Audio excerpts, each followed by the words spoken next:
Hello, my name is Beck and welcome to my August and September TBR. I am going to be going over the books that I want to read in these months, and I'm doing a few rereads as well, and I'm also participating in the reading rush and I'm pre-filming this video, so I'm not sure after that readathon whether I'll have anything left over. I anticipate I probably will, so just imagine that something from that TBR video is going to emerge in a wrap-up after this video, because I imagine that I'll have to add it to my August-September list, as well as the books that I want to talk about in this video. Okay, so first of all, I am reading The Way of Kings by Brandon Sanderson in anticipation of The Rhythm of War coming out in November. I don't know how far along I'm going to be in this series by the time this video actually gets published, so just know that I am reading The Way of Kings. This is part 1, and part 2 is on the shelf somewhere behind me. The camera's too far away for me to see. And then I have Oathbringer here as well, which I really want to get out, and this is going to be pretty ambitious of me to try and read all of them in the next couple of months before the new release of Rhythm of War, but I'm going to try because I'm really enjoying my reread of Way of Kings. It's wonderfully built, wonderfully written, and despite the length of each book, I know it's like 1,000 pages per book, which scares a lot of people off. It's actually really accessible because Sanderson's writing isn't overly flowery and it doesn't over-explain things, it doesn't under-explain things. It kind of gets the balance right, so you understand what is going on, and it opens up with an assassination of the king that causes the war against the Parshendi, which are the people that live out on the Shattered Plains, and now they're at war with the people of Roshar, which are the characters that we start with. They live in Roshar, so it follows a war, it follows a bunch of specific characters with different viewpoints, and it's very well built. So now that those have been talked about, I'm going to be continually ambitious because there are a couple of new releases as well that I want to add to this list. So the next one is by Joe Abercrombie, and it is A Trouble with Peace, I think, and it's the sequel to A Little Hatred, which came out in January this year, and this one comes out, I think, in mid-September, and I love all of his books. I listen to them on audiobook. Again, because it's a sequel to a fantasy book that has been going on in a series for a while, I don't really know how to explain it other than to say you should probably start with the blade itself,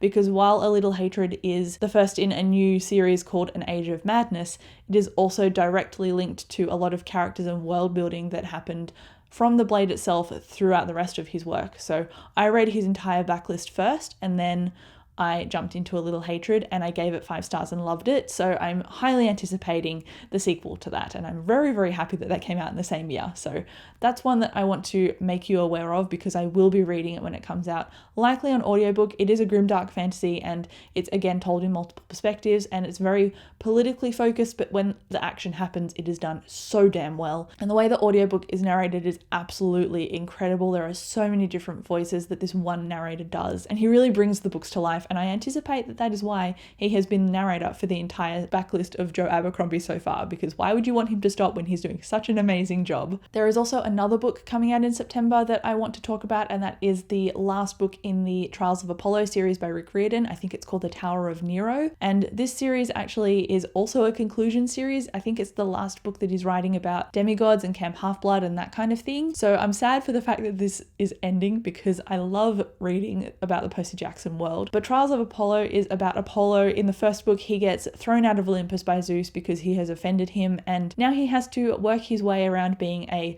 15 to 16-year-old boy, and he goes to Camp Half-Blood. He is given a quest and he has to restore the 4 oracles, because Apollo is technically the god of music and art, but he's also the god of prophecy. So as a human now who's basically been stripped of all of his godlike abilities, he has to team up with a few people and go on a quest to restore the oracles. So that's what Apollo is doing, and he gradually learns humanity, I guess, and how to empathize with people and how to connect with them, because that's why he was kicked out of Olympus, because those are the things he was lacking. So to see his character growth from book 1 to where he is now, I enjoyed the first book in the series, but I'm fully invested now because this series has really emotionally impacted me and grown on me a lot. So I'm definitely anticipating the last book. I don't know when in September it comes out, whether it's, the middle or the end, probably the end. And then there is also a new release, but I actually have purchased it and it's on its way. So that is True Life by J. Kristoff. This is the last book in a trilogy as well.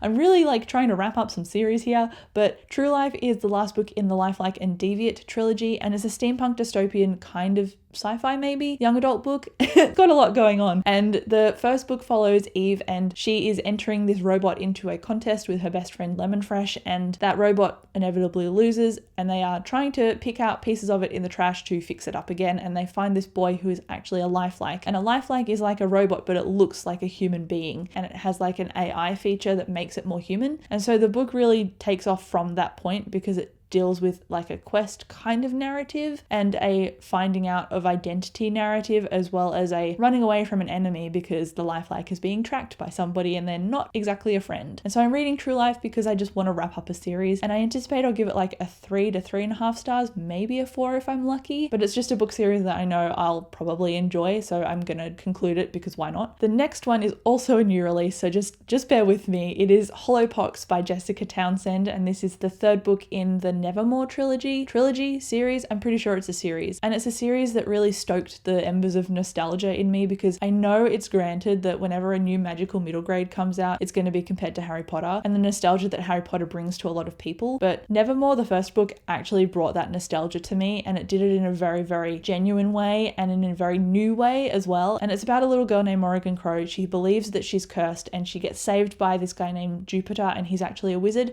and they go through a portal into his world of Nevermore, and there's a magical school involved, there is found family involved, which are like two key tropes that I absolutely love.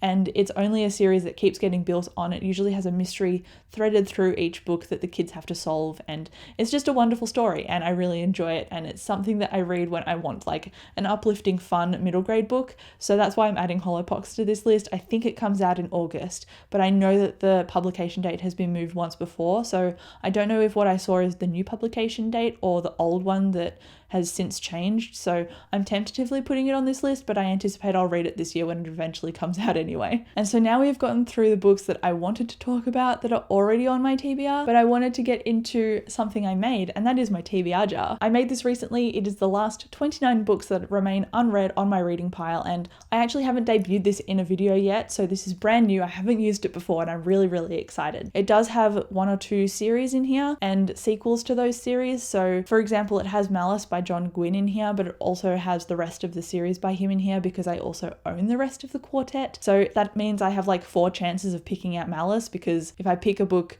that's already in a series, I'm obviously not going to skip the rest of the series to read that book. Doesn't really make sense. So anyway, I think I'm over explaining it. I'm just going to pick out a book, and that is going to be on my TBR as well. Depending on the length of it, I'll probably pick out one more afterwards, but this is the TBR jar and it's the first time I'm using it. I'm very excited. Also, it's Animal Crossing, and I got this when I went to Japan at the beginning of the year, which seems like it was 20 years ago, to be honest.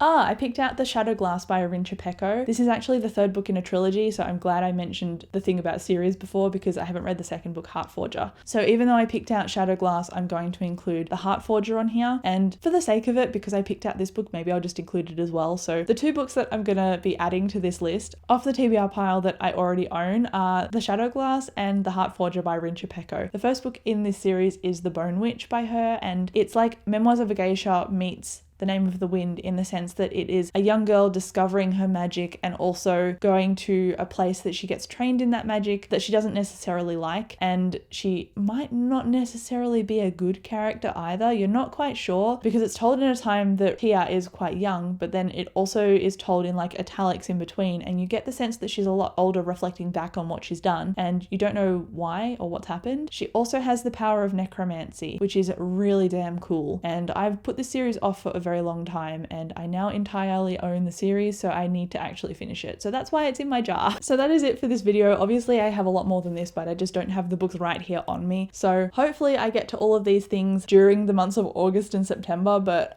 I know I'm being fairly ambitious, and I do have October before November as kind of like a buffer in case I don't finish these in time. So I'm leaving myself a little bit of leeway for wiggle room, just in case I have a few things to polish off before Rhythm of War comes out. And I anticipate that I'll be joining in any readathons that that come up, like probably Tome Topple. Actually, that's also what I wanted to mention, because I actually was going to film a readathon at TBR for the continuation of the Owls readathon, the magical readathon, and it's been discussed that that is going to be parked for the moment because of the transphobic and negative things that JK Rowling is condoning on her Twitter. She doesn't support basic human rights, and so I don't really want to support her anymore. And so that's why the readathon in general is being put on hold, so that it can become more of like a magical readathon rather than a Harry Potter focused magical readathon. So things are going to be changed. I anticipate it's going to come back next year, but just for the last half of this year, it's at the moment on hiatus. So that's not going ahead anymore. So I'm just going to do a whole bunch of rereads, new release reads, and then a TBR jar pick instead. So that's what's going on. That's why this video exists as like a 2-month TBR instead of just August, because let's be honest, I have like multiple thousands of pages to read for the Stormlight Archive if I want to get on track. So I have a little bit of work ahead of me. But there you go. That is the end of this to be read video. Thank you so much for watching. Let me know what you're reading in the comments, and I will chat to you in my next video. Bye.